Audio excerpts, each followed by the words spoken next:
Bonjour les amis, quel plaisir de vous retrouver sur EMCI TV, enseignement.com, tous ces héros de la foi qui préparent pour vous le meilleur de la nourriture spirituelle pour votre édification, pour que vous soyez des héros en Jésus-Christ.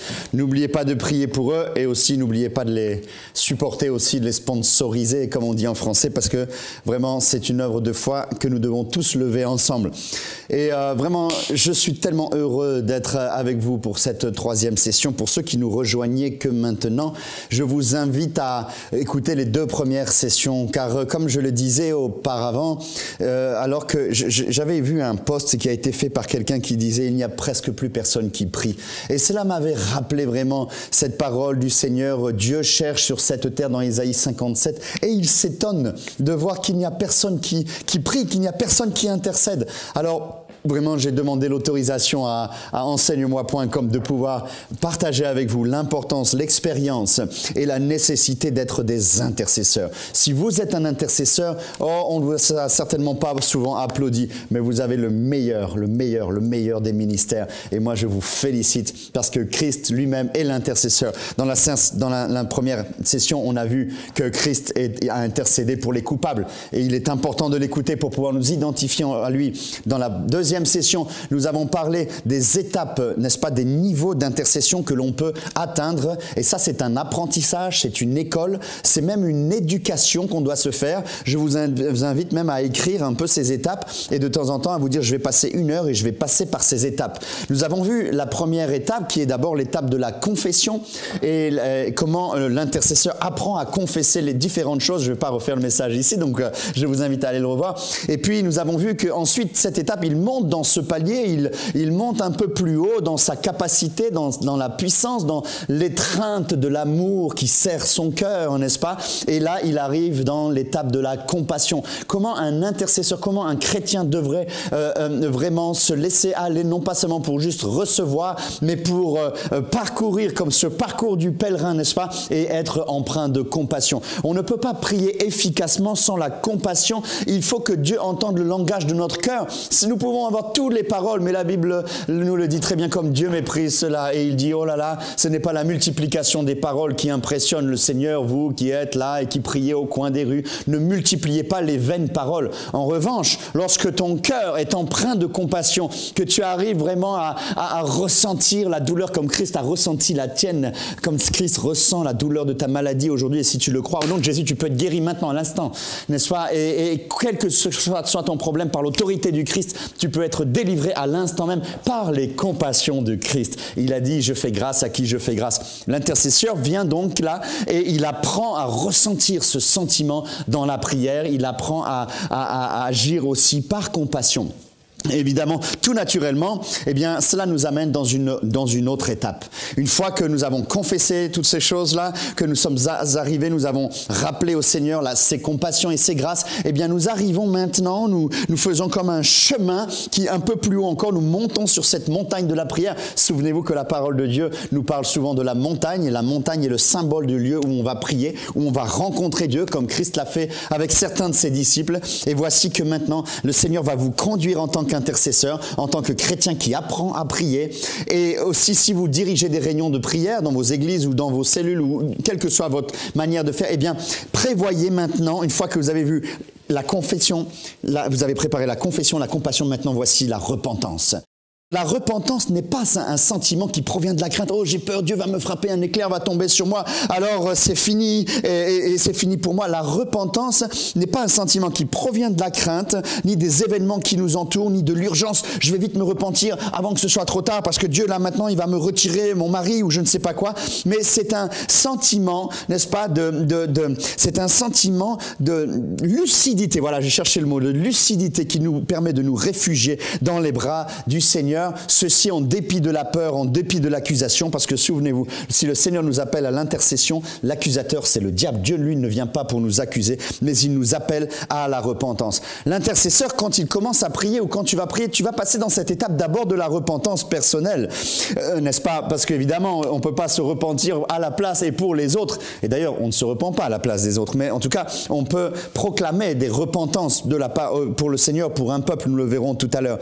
Donc, l'intercesseur, Quand on se développe dans la prière et quand on passe du temps dans la prière, on devient un intercesseur. Et en conséquence, eh bien, on ne peut pas être immature et devenir un homme de prière. La prière, quand on développe, c'est parce qu'on a développé en même temps, parallèlement, une certaine maturité spirituelle et une conscience des choses du monde invisible, une conscience et aussi de l'état du cœur humain, des réalités spirituelles, mais surtout des réalités physiques auxquelles l'homme est confronté. Et un intercesseur ne s'y trompe pas, mes amis. Un intercesseur, il sait que le cœur de l'homme est tortueux par-dessus tout, qu'on trouve toujours des astuces pour ne pas faire le bien, et il sait très bien que ce n'est absolument pas naturel de se repentir. Et là, je vous parle de l'étape de la repentance, parce que c'est l'étape qui est une des plus difficiles dans le cœur humain.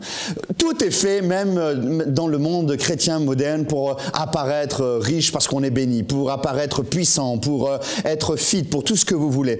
Mais tout devrait être fait, n'est-ce pas, pour amener la chair à se repentir devant le Seigneur. C'est une des œuvres les plus funestes de la vie chrétienne, c'est ce qu'on appelle aussi l'humiliation. Dans l'étape de la repentance, mes bien-aimés, eh bien, on apprend le sentiment de l'humiliation face à celui qui est plus grand que nous, mais aussi de l'humiliation face à la réalité d'un péché, d'une pensée, d'une volonté de vengeance ou quelque chose comme ça que l'on a au fond de nous-mêmes. Et précisément, si c'est difficile, c'est parce que tout est fait dans cette société pour mettre en valeur le contraire. Nous avons l'instinct de survie qui fait que nous nous défendons. On nous apprend que si tu es dur, alors tu vas réussir. Et qu'il faut écraser les autres dans le commerce pour pouvoir réussir. Qu'il faut régner avec un bâton de fer, alors que le Seigneur, lui, fait le contraire. Il nous apprend d'abord à confesser que ses bontés, ce n'est pas par nos propres forces, mais par les siennes. Ensuite, il nous apprend à avoir de la compassion et tout ce que nous faisons, de le faire comme amour. Et voici que maintenant, dans cette nouvelle étape de la repentance, il nous apprend qu'il y a quelqu'un de plus grand,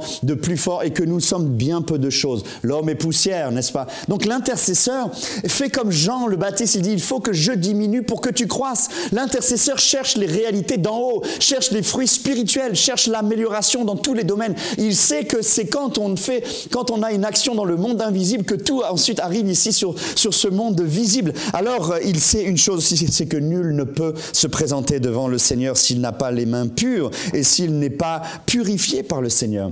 L'intercession est donc un formidable exercice de la foi et un exercice spirituel, tout comme le jeûne. Et c'est pourquoi le jeûne et la prière vont ensemble, parce qu'il va nous apprendre à nous humilier nous-mêmes. Humiliez-vous devant la puissante main de Dieu, que nos propres moyens ne suffisent pas pour servir le Seigneur. Et ils ne sont même pas parfois nécessaires, parce que le Seigneur regarde ces choses comme de la boue. L'apôtre Paul le dira, comme l'intercesseur qu'il était, il dit, je regarde toutes mes qualités, tous mes diplômes, tout mon grand pharisianisme, etc., comme de la boue. Mais la traduction en grec, c'est de la... Vous avez compris ce que je veux dire. Donc il regarde ça comme de la grande M, n'est-ce pas, afin de pouvoir être digne de servir Christ. C'est ce que nous devrions savoir. Et donc la repentance, nous devons pratiquer la repentance. Et non seulement pour nous-mêmes, mais nous devons la pratiquer en public également et inviter les gens à se repentir, parce que la repentance, c'est l'humiliation du pécheur. Et c'est pourquoi Dieu honore de tels actes. Il aime un cœur contrit et brisé. C'est ce qu'il nous dit. Le Seigneur recherche, n'est-ce pas, des adorateurs en esprit, en vérité, mais aussi il recherche un cœur contrit et brisé. Et ceci nous explique pourquoi il y a si peu d'intercesseurs. Parce que c'est difficile de se repentir déjà pour soi-même. Mais c'est difficile pour se repentir aussi pour les péchés communautaires, comme par exemple pour la famille. Prendre un défaut qu'il y a pu avoir dans la famille et dire, Seigneur, avec les enfants qui sont présents, son épouse qui est présente, dire, Seigneur, je veux vraiment me repentir parce que dans notre famille, nous avons eu un moment où nous avons fait telle ou telle chose. Et il y a plusieurs niveaux de repentance. On peut se repentir pour nos péchés, se repentir en reconnaissant notre impuissance à nous sauver nous-mêmes, c'est très important. Et pour cela, il faut venir vers celui qui est plus grand que nous. L'intercesseur reconnaît, et dans l'intercession, il reconnaît la grâce et il l'implore, car il sait qu'il est indigne pour toucher les choses saintes. Ainsi, quand on vient devant Dieu, qu'on a compris notre indignité, et qu'on a compris que nous sommes pécheurs, comme disait le prophète, il disait, malheur à moi parce que j'ai vu Dieu, Ésaïe, n'est-ce pas? Et alors le Seigneur est venu dans Ésaïe 6 et il a touché, un ange est venu, il a touché la braise pour le purifier, parce qu'il avait, en tant qu'intercesseur du peuple, il savait qu'on ne vient pas devant Dieu les mains sales. Alors quand on est dans l'étape de la repentance, soudainement des idées nous viennent, le cœur nous vient, des pensées nous viennent, et on commence à apprendre et à déclarer, souvenez-vous, le yadat de confesser, de déclarer déclarer le halal aussi, de confesser, n'est-ce pas? C'est-à-dire de dire, et alors dans cette repentance, on supplie Dieu. Oh Dieu, s'il est encore temps, je sais Seigneur que je ne peux pas me sortir pour moi-même. Change le mal en bien, change les conséquences du péché qui a été fait par telle personne ou même par moi, et change-le Seigneur en bien, afin que je sois épargné de telles conséquences, car le salaire du péché c'est la mort, afin que les terreurs de l'enfer ne viennent pas sur moi, afin que tous les démons ou toutes les souffrances intérieures ne puissent venir. Et alors, l'intercesseur commence à exprimer ces choses, cette repentance qu'il ne peut pas garder purement intérieurement, mais là vraiment dans cette confession, il ordonne à son âme d'aimer les choses de Dieu. Et dans la repentance, tu peux parler à ton âme en disant, de Coster, si je me parle à moi, au nom de Jésus, je t'ordonne maintenant d'être positif dans cette situation. Arrête de te plaindre au nom de Jésus, repens-toi de cette attitude-là. Et cette étape de la compétence, de la repentance, est justement et précisément le fait d'enlever la puissance de nos compétences qu'on met au service du Seigneur. On se dépouille de nous-mêmes et à ce moment-là, que se passe-t-il? Le miracle arrive. Le miracle est celui-ci, c'est que soudainement la seigneurie de Jésus-Christ grandit dans nos vies. Alléluia! Et si nous ne sommes plus rois de notre propre cœur, le Seigneur devient roi. Il faut qu'il croisse et que je diminue. Parce que quand le Seigneur se lève dans sa seigneurie, il se lève en même temps, automatiquement dans son autorité, dans sa puissance, dans toute sa richesse. Et alors les choses qui étaient bloquées pour nous vont pouvoir venir parce que l'on dit Seigneur, comme Jésus l'a fait à un moment donné, après se repentant, pardonne-moi Seigneur, si que cette coupe puisse s'éloigner de moi, mais Seigneur, je diminue moi-même, non pas ma volonté, mais que ta volonté soit faite. Alléluia. Et voilà comment, quand les intercesseurs sont passés par cette étape de repentance, qui peut être rapide, mais qui peut aussi parfois prendre du temps, eh bien, une fois qu'ils se sont repentis pour eux-mêmes, il survient alors un formidable sentiment de légèreté intérieure. Soudainement, quand vous sentez qu'il y a un effet presque immédiat, spirituellement, vous êtes comme lavé, vous êtes purifié. Combien de fois on vient devant Dieu plein de culpabilité, mais c'est pas la volonté de Dieu. Dieu veut que nous venions devant lui avec assurance, avec force, sachant que nous sommes des enfants de Dieu et que nous sommes purifiés par sa grâce. Et pour cela, il faut qu'il le demande. Et alors, rendu léger, plein d'Esprit Saint, soudainement, la foi passe à un autre niveau. Nous savons de source sûre que Dieu nous soutient, que les anges sont là, qui sont en train de prier pour nous et que par sa grâce, nous allons maintenant pouvoir venir. Et il y a un miracle incroyable qui arrive et c'est là où les religieux perdent de la puissance sur ta vie, mon ami. Parce que la puissance des religieux, c'est de te mettre des règles qu'eux n'appliquent pas. La puissance des religieux, n'est-ce pas, c'est de te mettre une culpabilité afin de pouvoir te tenir. T'es pas arrivé à l'heure. Alors comme ça, ils sont sûrs qu'ils te... Et donc, au plus tu es dans une église ou avec des gens religieux, au plus tu auras des règles, etc. Et une culpabilité à tel point que tu ne sauras même plus si tu es sauvé. Mais quand tu es un intercesseur, maintenant tu es passé dans cette étape de repentance. Tu apprends à vivre en permanence dans ce niveau de la repentance pour que dès que quelque chose se passe, pam, pam, ça se fait. Eh bien, à ce moment-là, il se passe un miracle. Le miracle, c'est que ta culpabilité s'évapore. Ton sentiment ton sentiment mauvais se décharge de toi, tes soucis s'enlèvent et soudainement tu sais que maintenant ce n'est plus par ta puissance ni par ta force mais par la puissance du Seigneur. Et alors ta foi augmente aussi puisque maintenant tu t'es repenti, puisque tu es devenu devant le Seigneur, tu as senti, tu as déclaré, tu as compris, tu as vécu, tu as senti ton indignité. Maintenant la dignité du Christ arrive, alléluia. Et si Christ est digne, Christ agit et là le miracle se produit. Et ça c'est un changement qui est formidable parce que dans cette étape de repentance, ce n'est pas pour nous écraser, mais c'est pour nous libérer. Alléluia, comme un aigle qui soudainement a ses ailes détachées et maintenant il va se lever et il va dans la grâce de Dieu et il s'élève, il est revêtu d'une autorité nouvelle et l'autorité que la pureté donne. Je voudrais répéter cela. La pureté et la sanctification donnent une autorité formidable. Alors vous dites, j'ai pas besoin d'autorité parce que moi je suis pas appelé. Prouve-moi par la parole de Dieu que tu es pas appelé. Et ensuite on pourra en reparler. Je pense que tu vas avoir du mal à me prouver que tu n'es pas appelé. Nous sommes tous appelés à venir devant le Seigneur.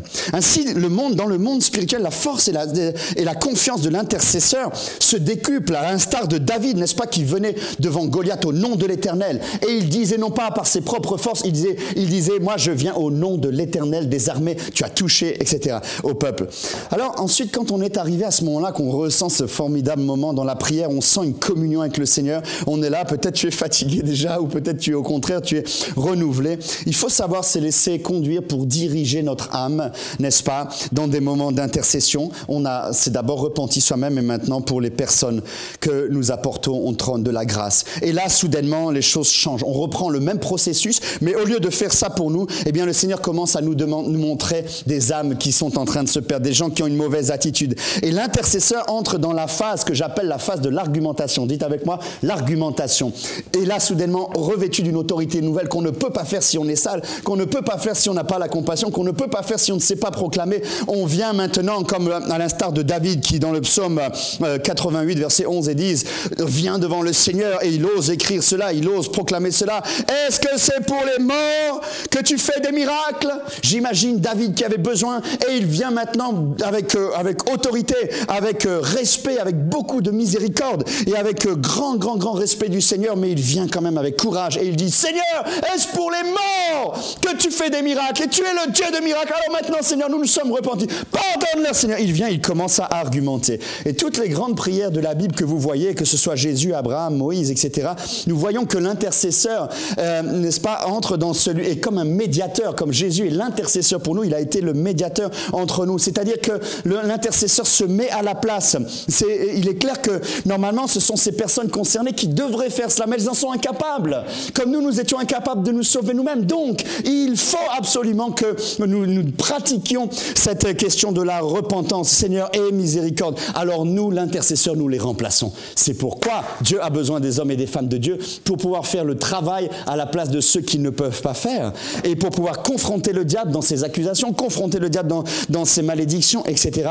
Et alors vous pouvez le voir, tous les grands hommes de Dieu ont toujours été des intercesseurs et c'est ce que 1 Thessaloniciens 5 nous dit, c'est de vivre dans cette vie de prière, prier sans cesse, c'est-à-dire de pouvoir. Alors évidemment, on n'est pas obligé toujours de faire les étapes 1, 2, 3, 4. Tu peux un jour être dans l'étape de la repentance, un autre jour de la confession, etc. Ou alors parfois tu peux faire des longs moments de prière. Parfois des gens disent comment on peut prier longtemps? Ben voilà, c'est très simple. Quand on fait l'exercice spirituel comme un workout, n'est-ce pas? C'est-à-dire un entraînement de course, eh bien les choses se passent et ça devient naturel. Mes amis, ce que j'aimerais vous dire, c'est que l'intercesseur doit emprunter le chemin qu'il a pris pour lui-même mais pour les autres, mais il faut connaître ce chemin. Nous repentir pour leurs péchés, reconnaître leur impuissance à se sauver eux-mêmes, venir au nom de celui qui est plus grand qu'eux, reconnaître la grâce pour qu'ils sachent leur indignité à toucher aux choses de Dieu, apprendre à discerner leur propre misère, d'hommes pécheurs, supplier Dieu qu'il est encore temps de changer les conséquences de mal en bien, etc. Ordonner à leur âme de se soumettre. Hier, nous avons vécu ça dans une église. Le Seigneur m'a donné une parole de connaissance pour un jeune homme qui connaissait quelqu'un qui était mécanicien, puis Dieu m'a donné des paroles précises de connaissance sur cette personne, et à un moment donné, le Seigneur m'a dit, maintenant, vous allez intercéder. Et donc, j'ai appelé toute l'église à venir devant, et je leur dis, vous allez parler avec l'autorité que vous allez crier vraiment, vous allez vous fâcher contre le monde invisible, et vous allez maintenant ordonner dans le monde invisible qu'il soit planté comme un arbre près d'un courant d'eau. Alors, on disait, au nom de Jésus, Alexandre, maintenant je parle l'autorité que j'ai reçue au nom du Seigneur, parce que je t'aime, parce que Jésus t'aime, sois planté maintenant dans l'église du Seigneur, soit planté dans le pardon, soit planté dans la passion de Jésus-Christ, comme un arbre est planté dans le courreau de la glace, et on intercédait comme ça. Et les gens soudainement qui peut-être n'avaient pas l'habitude de prier se sont mis disant, maintenant tout esprit de maladie, toutes les malédictions qui vous ont été données, on les brise, et vous auriez senti soudainement que la timidité était explosée et que nous étions maintenant un corps en train de prendre autorité. Je suis certain que ce jeune homme va être un grand serviteur du Seigneur. La détresse du Christ, agneau de Dieu, innocent, qui s'est livré pour nous, qui a été trucidé, massacré à notre place, prend toute son ampleur lorsqu'il regarde d'un œil humain ce qui lui arrive. Mais elle se transforme en puissance, en résurrection, lorsqu'il se souvient que toute chose concourt au bien de ceux qui aiment Dieu. Et celui qui est là en train de se repentir, au lieu de se sentir mal, à un moment donné, trouve une autre forme d'espérance, une autre forme de foi. Il est là peut-être comme Jésus à terre, à Gethsémani, en voyant toute son indignité, mais sentant la puissance de celui qui pardonne. Il reçoit maintenant, il se soumet et il prie, et il prie, et il prie. Oh, il y aurait beaucoup de choses à dire encore sur cela, mais je vous encourage à pratiquer la repentance, n'est-ce pas? Mais une fois qu'on s'est repenti devant le Seigneur, eh bien, vous allez voir qu'immanquablement, il va se passer quelque chose, mes bien-aimés. Quand tu es en train de prier, soudainement, tu dis, Seigneur, pardonne-leur, car ils ne savent pas ce qu'ils font. Jésus à la croix, c'est ce qu'il est en train de faire. Il est en train de plaider. Je le disais l'autre jour, je le disais que Jésus est là comme cet avocat et il sait très bien que le jugement va venir. Alors au lieu de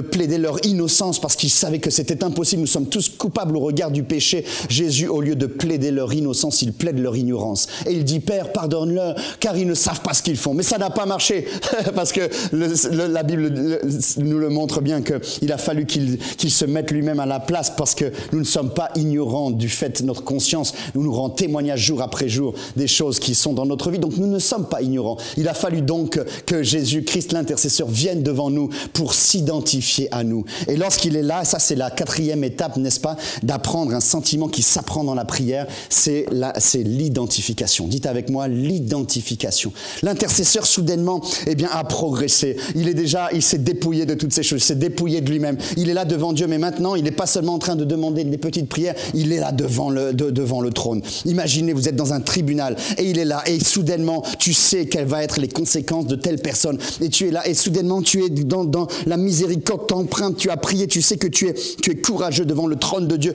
que tu as autorité pour être là en tant qu'intercesseur, parce que tu as été lavé par le sang de l'agneau, et que c'est ta place en tant que chrétien. Dieu t'a levé pour que tu sois un intercesseur. Alors tu viens maintenant et tu t'identifies. Comme Christ a dit, Seigneur, pardonne-leur, ils ne savent pas ce qu'ils font. Il essayait par tous les moyens, de toutes les plaidoiries possibles, pour essayer de convaincre le ciel de toucher.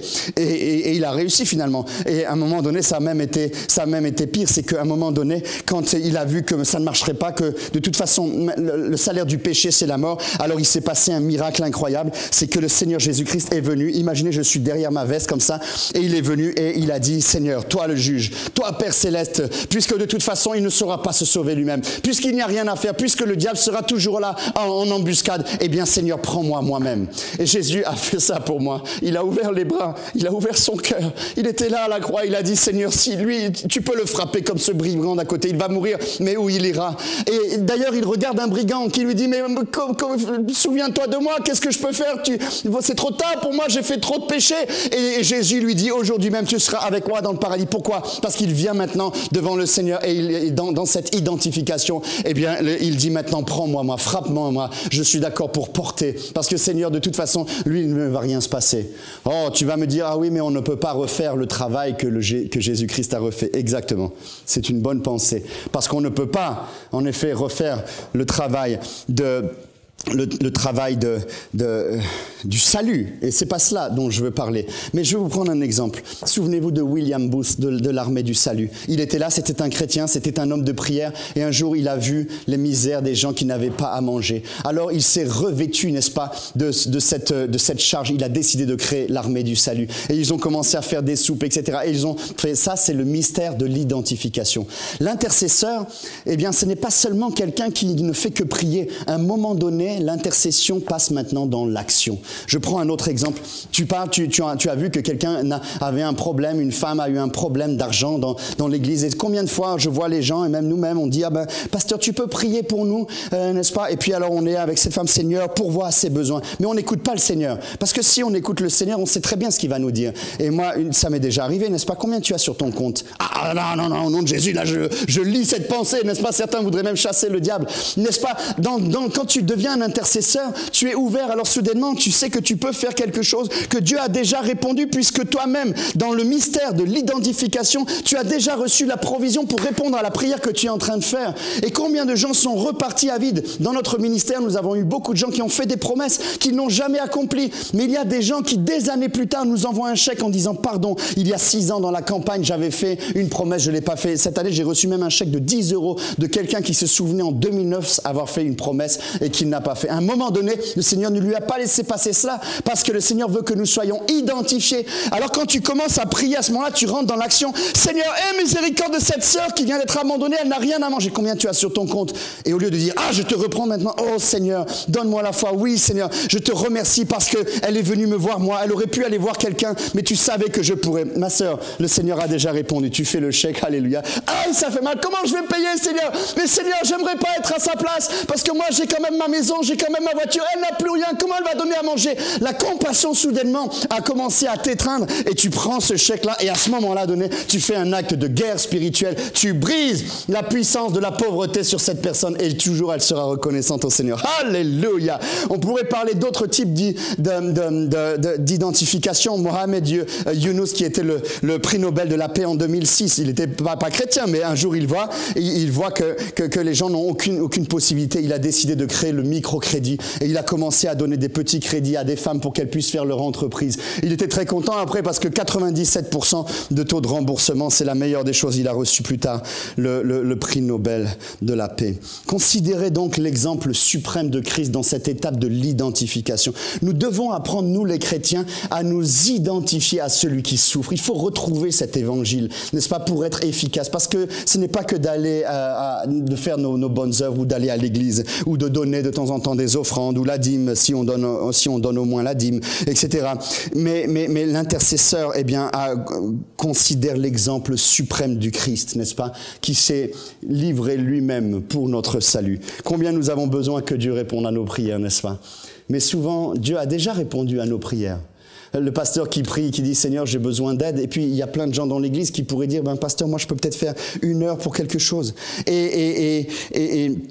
Et l'intercesseur s'identifie. Parfois, il souffre à la place des gens. Là, comme Jésus, Seigneur, que cette coupe s'éloigne de moi, je n'en peux plus. Ne m'abandonne pas, Seigneur. Il se rend compte de l'impossibilité d'une âme de s'approcher de Dieu. Alors, il se met à la place. C'est le mystère de l'identification. Ses yeux voient ce que Dieu voit. Alléluia. Ses yeux, soudainement, voient les cœurs plutôt que de voir que les gens ne sont que des choses.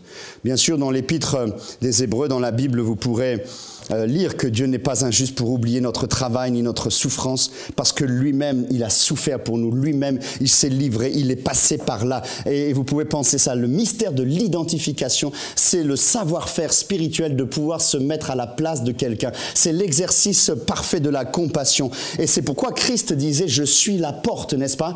Et la porte, n'est-ce pas, c'est pas une porte normale. Et je terminerai simplement par cette image pour vous parler de l'identification. À l'époque, les brebis, quand ils étaient, les pasteurs, quand ils étaient en pleine nature comme cela, eh bien souvent ils mettaient des branchages, etc. pour empêcher et mettaient leurs brebis autour, ou parfois ils avaient des pierres, mais souvent il y avait la porte qui était là. Et le berger, n'est-ce pas, pour éviter que les loups viennent, il faisait un feu à l'entrée de la porte ici, n'est-ce pas, qui est le symbole aussi de la puissance du Saint-Esprit. Mais le berger se mettait en travers de la porte, si bien que les brebis ne pouvaient pas passer, sortir, mais les loups ne pouvaient pas entrer parce que sinon ils se réveillaient et ils pouvaient les tuer ou ils pouvaient envoyer le feu contre eux, n'est-ce pas? Et c'est pour ça que Jésus dit « Je suis la porte ». L'intercesseur, à un moment donné, exerce ce ministère christique, n'est-ce pas? Cet exemple de le Seigneur, n'est-ce pas? De celui qui s'est chargé pour nos iniquités, qui est mort pour nous. Le châtiment est tombé sur lui. Il s'est appauvri pour que nous soyons riches. Et chaque étape, en conséquence, eh bien, nous apprend à persévérer pour nous identifier à l'autre. Et ça, c'est l'amour, parce que la Bible dit « Il n'y a pas de plus grand amour que de donner sa vie pour son prochain ». Et la Bible dit aussi « Il n'y a pas de plus grand amour dans Jean, n'est-ce pas, que de donner sa vie pour ses amis ». Alors l'intercesseur est loin d'être un idéologue, mais l'intercesseur est un avocat qui plaide, un avocat qui à un moment donné va jusqu'à dire « Écoutez Seigneur, écoutez Monsieur le juge, prenez ma place parce que de toute façon cet homme-là ne pourra rien faire ». Et donc il le rappelle devant le Seigneur. Et de la même manière que le trône n'a pas pu condamner Jésus parce que Jésus était pur, nous aussi, si nous avons des sentiments purs et que nous venons devant le Seigneur, nous n'avons aucun risque, bien sûr, mais nous avons par contre le grand bénéfice de pouvoir attirer le Seigneur pour qu'il étende ses grâces, pour qu'il étende sa compassion. Je vous en supplie, bien-aimés, devenez des intercesseurs et des intercesseuses. Je vous rappelle que c'est comme une école. D'abord, il faut apprendre à confesser. Ensuite, il faut apprendre à avoir de la compassion et à l'exercer. Et ensuite, il faut apprendre à se repentir et exercer le mystère de la repentance qui n'est pas simplement une déclaration. Et puis ensuite, nous entrons dans une étape bien plus compliquée, mais qui est formidable, celle de l'identification que nous venons de voir. Demandez au Seigneur que vous puissiez vous identifier à ceux qui souffrent et il vous utilisera beaucoup. Amen. Que Dieu vous bénisse.